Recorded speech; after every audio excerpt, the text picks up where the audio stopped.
Imagine a situation where the court and the government are constantly fighting over power. That exactly happened in British India after the Regulating Act of 1773.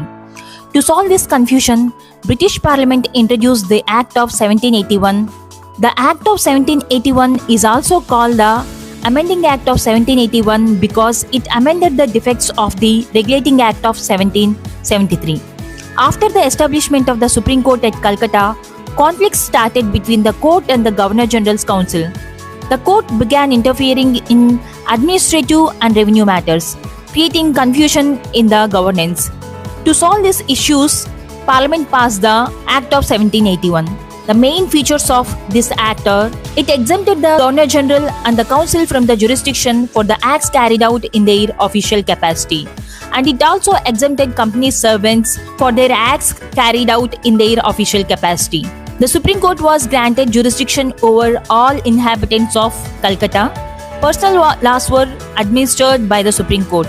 Hindu law for Hindus, Mohammedan law for Muslims. Appeals from the provincial courts were to go to Governor General in Council, not to the Supreme Court. Governor General Council was empowered to frame regulations for provincial courts and councils. Revenue matters were kept outside the jurisdiction of the Supreme Court. The powers of executive and judiciary were made more clear. So aspirants, remember this point. The Act of 1781 was introduced mainly to remove the defects of the Regulating Act of 1773 and to reduce the conflicts between the executive and judiciary in British India. The Act became an important step in the constitutional development of India.